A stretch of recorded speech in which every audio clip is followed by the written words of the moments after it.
পাপে জর্জরিত হয়ে আছে জীবন। চোখ মেললেই চারদিকে কেবল অন্ধকারের ঘনঘটা দেখতে পান। কলুষিত হৃদয় নিয়ে যখনই আল্লাহর দরবারে দাঁড়িয়ে বলেন, আমি যে এত পাপ করেছি, আল্লাহ কি সত্যিই আমাকে ক্ষমা করবেন?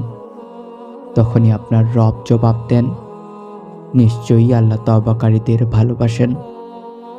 এভাবেই আল্লাহ সুবহানাহু ওয়া তাআলা প্রতিটি সময়ে, প্রতিটি মুহূর্তে আপনার পাশে থাকেন। আল্লাহর কালামকে, তার বাণীকে জীবনে ধারণ করুন। আল্লাহকে জীবনের বন্ধু বানিয়ে নিন।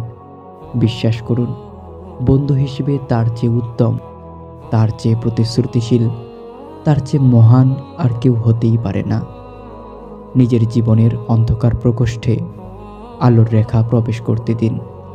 অন্ধকারকে আলো দ্বারা দূরীভূত করুন। আপনার যে পৃথিবী এতদিন এক ঘনঘোর আঁধারে নিমজ্জিত ছিল, তা উদ্ভাসিত হবে সম্পূর্ণ নতুন এক রূপে, নতুন এক রঙে।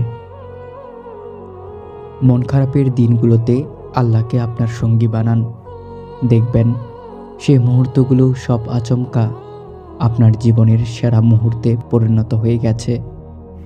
তাই যে দুঃখগুলোর কথা কাউকে বলতে পারছেন না, যে দুশ্চিন্তার অনলে আপনি দগ্ধ হচ্ছেন প্রতিদিন, যে ভয় আপনাকে তাড়িয়ে বেড়াচ্ছে অহরহ, হারানোর যে বেদনা আপনাকে কুরে কুরে খাচ্ছে, যে অস্থিরতা আপনাকে ঘুমোতে দিচ্ছে না, যে ভগ্ন হৃদয় আপনাকে ভেঙে খান খান করে দিচ্ছে, সে সমস্ত মন খারাপের গল্পে কেবল বলুন, হাসবুনাল্লাহু ওয়া নি'মাল ওয়াকিল। আমার জন্য আমার আল্লাহই যথেষ্ট।